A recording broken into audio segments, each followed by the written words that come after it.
We're going on a poetry hunt. We're gonna find some poems. Hey guys, I'm Dr. Katie Ailes from Mind Lab Productions, and in today's workshop, we're gonna create found poetry. This is a fantastic form of poetry in which you create a poem by cutting up, remixing, or otherwise transforming an existing piece of text. There are so many ways of doing it, it is super fun, and it's a great creative challenge. In this workshop, I'll give you examples of some different approaches to found poetry, I'll give you some guidance on how to create it, and I will lead you step by step through the process of composing your own found poem. This workshop is part of Season 2 of our Return to Form series celebrating poetic form. Big thanks, as always, to the National Lottery through Creative Scotland for making it possible. You can watch all of the videos in the Return to Form series through the link up there in the eye. Just like the rest of the workshops in Return to Form, there are two different ways that you can watch this video. The first way is to write along with the workshop. If you're going to do that, anytime that you see a screen with a step on it, like this, hit pause on the step, do whatever it says, do some writing,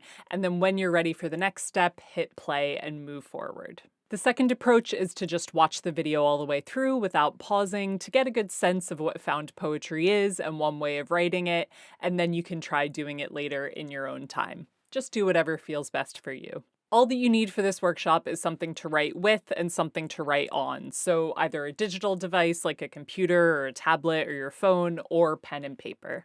Usually in these workshops, I show you guys how I do it using pen and paper, but actually for found poetry, I find it a lot easier to use a computer because it's really helpful in organizing your raw material, especially if you have a lot of it. So today I'm just going to show you how I did it on a computer, but as always, if you would prefer to do it by hand, just do whatever feels best for you and your creative writing process. All right, guys, let's dive in. So what exactly is found poetry? Well, it's pretty much what it says on the tin. It's poetry that is found in unexpected places. Found poetry is the broad umbrella term referring to poetry created from pre-existing texts. When creating a found poem, the poet doesn't really write any new material per se. Instead, they transform some raw source material, some text, by cutting it up, rearranging it, changing it in some way in order to make it something new. Think of found poetry like the wordy version of a collage. So rather than cutting up and rearranging and gluing down images, you're doing the same thing with text. The amazing thing about found poetry is that you can make it from literally any piece of text. Newspapers, books, takeaway menus, political manifestos, text messages, Tinder bios, literally anything made of words, you can make into a found poem. I think found poetry is amazing because it's about finding poetry, finding art where we didn't perceive art before. It's a way of seeing the world as more rich with potential beauty, potential meaning, and that's just cool. There are many, many versions of found poetry depending on what material you're using and how you're transforming it. So I'm going to briefly talk you through some of the many, many options now. For my first example here, for this season of Return to Form, we challenged the wonderful poets Sarah Grant and Tyrone Lewis to create found poems using episode titles from TV shows. They had to pick a single TV show each, so Tyrone chose Friends and Sarah chose She-Ra and the Princesses of Power, and they could only use the words from the episode titles of those TV shows to create their poems. Both of their poems are quite powerful, and it's really impressive how they both nod to the original shows, the source material, but how they tell unique stories as well. Moving on now, another form of found poetry, and in fact probably the most popular form, is erasure poetry, which is also known as blackout or cutout poetry. We actually have an entire workshop on the channel devoted specifically to erasure poetry. Back in 2020, it was the first ever online workshop I created, so if you're interested, you can check that out through the link in the eye. Basically, in Erasure Poetry, you start with a single page of text, a single block of text, and then you erase, cut out, or black out the text that you don't want so that the remaining text on the page is your poem. Here, I'm showing you an Erasure poem that I created using the first few paragraphs of H.G. Wells's science fiction novel, The War of the Worlds. You can watch that full video, also featuring a fantastic piece by Mark Galley written from the same source material, through the link up there in the eye. In many ways, Erasure poetry is a more restrictive subgenre of found poetry. The only tool available to you is deletion. You can black out, cut out, cross out, erase words, but you can't rearrange them on the page or use them more than once. The order, the sequence of the text is fixed, as is the amount of text. So in some ways, it's harder than forms of found poetry where you can rearrange the material however you want and use words multiple times. Just a couple more examples here, guys, and then we're going to get to creating our own. For another approach to found poetry, you can keep sections or phrases of the original material intact. For example, if you're near a bookshelf, you could take a couple of minutes and create a spine poem by stacking some books so that their titles form a short poem. Darling nasty women, hold your own. This technique of keeping sections of text from the source material intact is used brilliantly by Jasmine Gardosi in their powerful poem 1900s to Now. This found poem is composed entirely from two different sources of text, quotes from 20th century vintage ads and quotes from Donald Trump. Jasmine skillfully interweaves these quotes in a mesmerizing performance to create quite a meaningful commentary on sexism. Side note, Jasmine is actually featuring in our next episodes of Return to Form on palindrome poetry, so stay tuned for that. Okay, final example here before we get to the workshop. So another fantastic form of found poetry is where you take the source material and you apply certain rules to it, and what comes out is your found poem. A tremendous example of this that I had the pleasure of publishing in the book that I edited, Ailes, is by the wonderful Scottish writer Harry Josephine Giles. So her poem is entitled All the Verbs from Glasgow City Council's New Proposed Management Rules Regulating Public Parks, in order, in lowercase, preserving line breaks and inserting a stanza break for each new section, followed by every word containing no, in the order they appear, this time in uppercase, an elegy. When that government document was put through all of these rules, the result is a poem that consists of these bizarre statements like enter, leave, enter, remain closed, and take, catch, injure, destroy, disturb, fishing, pollute. This both emphasizes that confusing, jargony nature of government statements and wittily invites you to read between the lines. What exactly did the source material regulate or prohibit? And what does this poem, specifically what do the transformations made to these regulations through the poem, what does all of that imply about these regulations? What does the poet actually think about what's going on here? There's definitely a political point in there, but what exactly it is somewhat open to the reader's interpretation. And that's the real joy in both creating and reading found poetry, considering that relationship between the source material and the poem that came out of it. So a brief piece of guidance here when you are composing your found poetry. Something to consider is how evident you want it to be for your audience or for your reader what exactly this source material is. Do you want to tell the reader from the start, like Harry Josephine Giles does and Jasmine Gardosi does? Or do you want to maybe leave them guessing throughout the poem going, well, where on earth did this material come from? Regardless of how you go about it, you do definitely need to cite your source material either before, after, or during your poem, both to give credit where it's due and so that your reader can contemplate this relationship and think, wow, this text really changed from start to finish. All right, guys, that's plenty of examples and guidance and inspiration. It is time to get to creating your very own found poetry. For this workshop, we're going to use the same prompt that we gave to Sarah and Tyrone, which is to use TV show episode titles as your source material. So I'm specifically going to talk you through the writing process using that source material, but the guidance that I'm giving you here, these steps should be relevant no matter what your source material is. We're going to break it down step by step, and this first step requires a little bit of explanation, so bear with me. The great thing about found poetry is how open it is. As we've seen, you can take literally any piece of text and transform it literally any way you want. Really, the only hard rule across all found poetry is that you can't add any text of your own. You have to only use the source material.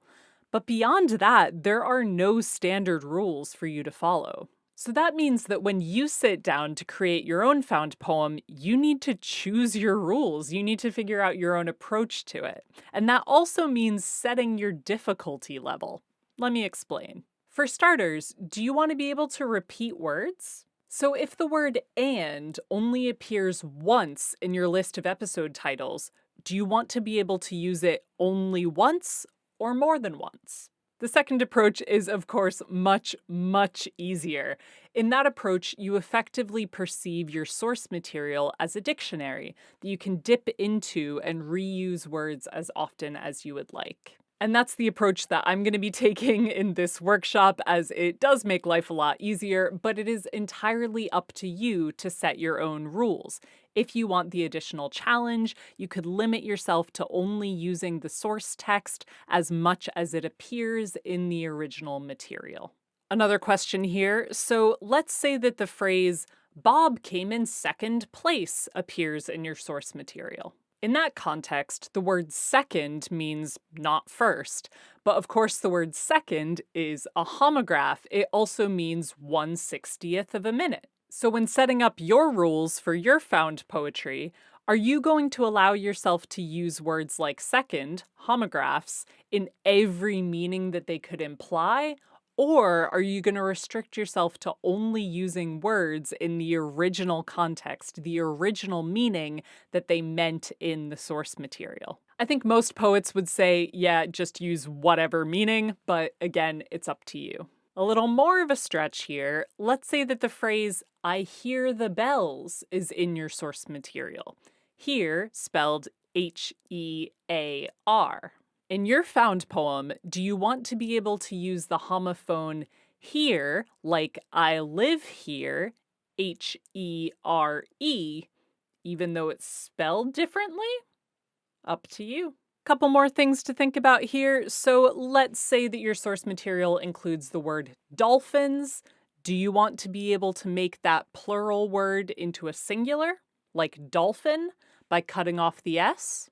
How about taking a single word, like "daybreak," and dividing it into multiple words, like "day" and "break"? And on the flip side, do you want to be able to take smaller words, like "out" and "with," and be able to transform them into larger words, like "without" or "out with"? Of course, if you take this chopping and changing too far, the entire point of found poetry gets a little bit lost.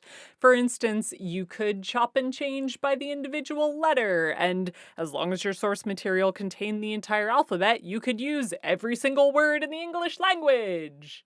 Obviously, I would suggest not going that far, as that kind of removes the entire purpose of found poetry, which is these restrictions, but do make these decisions for yourself about how restricted or flexible you want to be with your source material in creating your new poem. So now, guys, for this first step of the workshop, take a moment, think through all of these options, and set your rules for yourself that you're going to follow throughout your found poem. If as you're writing later you decide to change them, maybe you set them to be really difficult and you want to make it easier, or maybe you want the additional challenge, but do take some time now to at least think them through and to know what you're working with when you begin. Awesome, guys. So a simpler step now. Of course, a fundamental decision in composing a found poem is choosing your source material, which in our case means picking a TV show. And something to keep in mind when choosing your source material, whatever kind of found poem you're writing, is that the more text you have available to you, the easier it will be to write your poem, generally speaking. The fewer words that you have, the shorter your source material is, the more restricted your language will be. So here, I would suggest choosing a TV show that has run for many, many seasons, so you have a ton of episode titles to use, like Grey's Anatomy or The Simpsons. Which sadly means that as much as I love Firefly as a one-season show, it is probably not a good choice for this workshop. Gosh darn you, Fox, for not renewing it! The good old internet makes it nice and easy to find all of those episode titles, so if you just Google the show and go to IMDb or Wikipedia, you can always find a list of all of those titles. For the found poem that I'm going to be writing alongside you guys as an example for this workshop, I chose the TV show that makes my little nerd heart sing, my favorite show of all time, Battlestar Galactica. There are only 4 seasons of this show, so it is a bit of a challenge, but when I went through the episode titles, I really appreciated all of the interesting and varied vocabulary there. I think that there's a lot to prompt a poem in that. And perhaps more importantly, these episode titles for this show also contain plenty of little words, like the and which will really help in creating a coherent found poem, as obviously it's quite hard to write if you don't have access to those little connecting words. So guys, go ahead now and choose the TV show that you're going to use to create your found poem. Go for one with a lot of seasons, with a lot of episode titles. Try to choose one with some interesting vocabulary, and also try to find one that does contain those connecting words to make it easier to write. Go for it. Fab. The next step is nice and easy. We're just going to copy all of those episode titles into a single document so that they're all in one place. You can copy and paste the episode titles from IMDb or Wikipedia, or you can just copy them out yourself. I just copied them out, and as you can see, I did this all in lowercase except for the names, because there's really no need for capitalization since we're going to be moving the language around anyway. So go for it now, guys. Copy out all of your episode titles into a single document. So for the next couple of steps, we're going to rearrange this language, rearrange this material in order to distance it from its original context, and in so doing, make it easier to use when you're composing your found poem. In my opinion, the most challenging aspect of composing found poetry is getting the original source material, that original context, out of your head so that you have the creativity, the confidence, and the space to be able to write what you want to write. Weird but hopefully helpful metaphor. It's like being given a completed puzzle with a picture of an elephant and then taking it all apart. The most logical thing to do, and what your brain will probably want to do, is to simply reassemble the puzzle, reassemble the elephant. And if you keep thinking about the elephant, that's probably what you're going to do.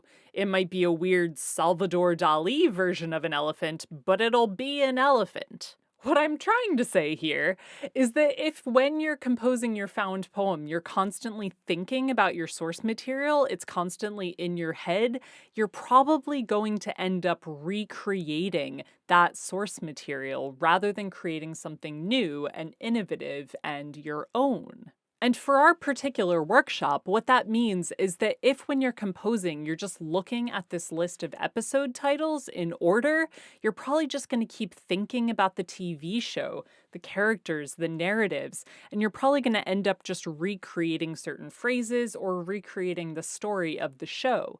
If you want to do that, if you want it to be all about the show, that is all groovy, but I think that a really helpful step is actually getting a little bit of distance from that material so that you have the creative agency to really make this poem your own. So in the next 3 steps of this workshop, we are going to chop up, we're going to rearrange, remix this language so that you start seeing it as just vocabulary that you can use however you want. The first step in that is breaking down your episode titles into individual words and then alphabetizing that list of words. Basically, creating a dictionary of all of the language that you're able to use in your poem. Here's how to do that. So first, hit enter between each word so that each word is on its own line. And as you're doing that, get rid of any punctuation, so commas, periods, etc. We're not going to be keeping the original punctuation from the episode titles, so you don't need it here. Next, we alphabetize. So your word processor should have an easy tool for this. I put instructions for how to do it in Google Docs and Microsoft Word in the description below. Alphabetizing your material not only helps you to create this sort of dictionary, but it also allows you to see which words you have multiple options of. If you're using the hard rule that you can only use a word as many times as it appears in the source material, like if the only appears twice in your episodes list, then you can only use it twice, alphabetizing is a really easy way of seeing how many chances to use the word you have. To write my example piece here, I'm doing the easier route where I can use a word as much or as little as I want, so I'm just going to delete these extra words and numbers so that I have a nice clean dictionary to look at. Your turn now, so take some time and set up your dictionary. Go through your source material, hitting enter between each word, remove any punctuation, and then use the software to alphabetize your list. You can also remove any duplicates if you want. Go for it. Awesome, so that is your dictionary all set up. This next step is optional and dependent on the rules that you set at the beginning, so you might just skip this step. If your rules allow you to chop and change words, like taking a larger word and dividing it into smaller words, this is the point in the workshop that I would suggest you go through your dictionary and identify all of these variations and then add them into the dictionary. For example, one of the words in my dictionary is deadlock. I could divide that in two to create the words dead and lock. The rules that I set up for myself actually don't allow that, so I'm going to skip this step. But if you are doing chopping and changing, take a moment now, go through your list, identify any variations on those words that you have, and add those new words into your dictionary. Go for it. All right, let's keep messing around with this source material. Our next step is to group the text into categories that will be helpful for you when you're composing your poem. This step will really help you to get a better feel of the language that you're working with and help you to see all of the options available to you while you're writing. And if you're working on a computer, as I am, start a new document for this, as you want to save your alphabetized dictionary as a separate resource and set this up as a new resource. So here, you should use any categories that make sense for you and will help you to organize your material in order to write your poem. I'm going to show you mine, but of course, no need to use these exact ones. My categories were nouns, verbs, little connecty words, adjectives, names/places, numbers, and random. Obviously, do not sweat the grammar here. The point of this is organizing your material in a way that makes sense to you, not breaking it down perfectly into every part of speech, thus my category, little connecty words. And because language is magical, some of your words might go in multiple categories. For example, the word act can be used as both a verb and a noun, so I put it in both of those groups. And I created that random category because one of the episode titles I had was sine qua non. That's a Latin phrase, and since these individual words aren't commonly used in English, I just chucked them into their own random little category. I may not end up using them, but I didn't want to get rid of anything at this point, so everything is in one group or another. All right, guys, go ahead now, start a new document, choose some different categories, some different groupings, and organize all of your source language into those categories. Go for it. I know you might be getting a little bit sick of all of the lists and the categories at this point, but stick with it just one more. We are nearly at the really, really fun part. This next step was recommended by Sarah Grant, who is, of course, one of the wonderful poets who wrote found poetry for us this season. She suggested creating a list of words that you do not have access to in your found poem, kind of like a negative dictionary. That way, as you're writing your found poem, if there are words that you keep trying to grasp for, keep going to use, but then realizing that you can't use them, you have a list handy so that you're not constantly checking to see if they're available to you. This is particularly helpful for common go-to words like the or and if you don't have them available for you. I wrote my don't have list in red so that I didn't get it confused with my other list and start using these words by accident. So just off the bat, I noticed that I have he, but I don't have she. And I also don't have his.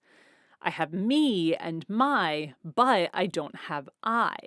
And at this point, we're just setting up this list. We'll add to it more as we go along, so don't spend too long on it at this point. And of course, don't worry about it being comprehensive. Octopus probably isn't in your episode titles, but unless that's a word you always use in all of your poems and you need to consciously remind yourself not to use it here, don't worry about adding it to this list. Darn, I'm gonna want to write about an octopus now. Guys, go ahead now and set up that list of words that you don't have access to. I know that all of this has probably felt pretty mechanical so far, the copying and pasting and alphabetizing and categorizing, but the great thing is now that you have done all of that tedious setup, now the fun creative part begins. If you've taken my workshop on univocal poetry, you'll be familiar with this next step. It's time to take the raw materials available to us for our found poem, these individual words, and start smushing them together to create phrases. We're gradually building our poem here, like creating a massive Lego Death Star from many tiny bricks. Gosh, this workshop is nerdy. An easy way to begin this is just by pairing up subjects and verbs. So I've copied out my subjects he and you, and I'm writing out all of the verbs that work with them. And again, your rules factor in here. Can you conjugate verbs? So I have the word go, so I can build the phrase you go, but I can't build the phrase he goes, because I've decided to stick to the original versions of words. It's totally up to you whether or not conjugating verbs is okay, just pick your rule and stick with it. Another good technique for getting started building phrases is pairing adjectives and nouns. So I drafted your gleaming eye, the last daybreak, my unfinished oath, etc. Then just go from there, combining words in whatever way you want to build as many phrases as you can. And remember, we're not writing the poem at this point, just generating phrases that we might want to use, so do not worry if what you're coming up with here sounds silly, that is all good. As you're building phrases, you'll probably notice that there are some words and ideas that you keep returning to. Perhaps simply because they're helpful connecting words, but perhaps there's a theme, even a narrative starting to develop there. For instance, I kept returning to the you voice. If that's happening, awesome. Nurture it. Keep developing it. And you might also notice that there are some words that you're just not drawn to. That is totally fine. There is no requirement in found poetry to use every word in your source material. Unless you set that as one of your rules, in which case, may the poetry gods bless and protect you because you are a brave soul. For instance, I have show-specific words like the place Koble. Because I don't want my poem to specifically follow the plot or exist in the universe of Battlestar Galactica, I'm probably not going to use those words, and that is totally okay. And as you're building your phrases, you will almost definitely realize that there are some words that you don't have access to. For example, the lack of is in my source material is driving me absolutely nuts, so add those words to your don't have list. All right, guys, your turn. So take a solid chunk of time now and build your phrases. Play with the language, smush words together in weird ways, and just be open to whatever comes out. Remember, guys, we're just drafting at this point, so knock that critic off your shoulder and have fun. Go for it. Let's carry on with that creativity. Guys, it is time to start weaving these phrases together to create our poem. And there isn't really a single strategy that works best here. Really, it's up to you and whatever approach feels most natural, most comfortable to you, and whatever direction your found poem is going. So rather than just showing you the one way that I did it in my example, I'm going to give you some broad guidance and some inspiration that will hopefully be helpful to you in your process. Perhaps as you were building your phrases, you started to develop a character or a narrative. If that is the case, fantastic. Start to develop that. Go through your language and see what options are available to you for describing this character and what happens to them. Really zero in on this narrative and see where you can go with it. Or perhaps rather than a narrative, it's a theme. Perhaps you've started writing about love and you really want to continue writing about love. Fantastic. Again, then zero in on the language and see what language will support that theme and how you can use it. This is also a good point to reflect. What relationship do you want your found poem to have with the source material? Do you want it to connect directly with the TV shows to use the same characters, perhaps expand on the narratives? Or do you want it to have nothing to do with that show and its universe? Again, this will really be determined by the language that's available to you. So go in with some ideas, have some sense of what you want to do with this poem as you're drafting it, but really be open to going with the flow and seeing what the language has for you. Whatever direction your poem is taking, I would highly encourage you to save all of your drafts. With found poetry, you can labor away for ages on a stanza, finally get it right, and then maybe you go, well, I'm going a different direction. In the bin. No, save everything because you can possibly repurpose it later. Okay, guys, take as long as you need now. Weave together those phrases, start building your poem, and save all of your drafts. This is the poetry part. This is the real creative part. So have fun with it. You got this. Huzzah for poetry! Guys, I really hope that that went smoothly for you and that now you have a rough draft of your found poem. If it's really short, if it's just a tiny snippet, that is totally fine. At least you got something down and you can always elongate it later. And if you wrote something and you're going, yikes, this is bizarre, that is totally okay. That is what drafting is for. There is all the time in the world to edit it. Everyone's editing process is going to look a little bit different, so in this workshop, I'm not going to take you step by step through how to edit your found poem, but I will give you a little bit of guidance now. First, like I've said in my other workshops on restrictive poetic forms, do not worry too much about grammar. You probably don't have access to all of the words that you need to make your poem grammatically perfect. So don't throw the baby out with the bathwater. Don't get rid of a gorgeous line of poetry just because it wouldn't pass muster on a grammar exam. Poetry is all about celebrating the flexibility of language, so I would encourage you to lean into that.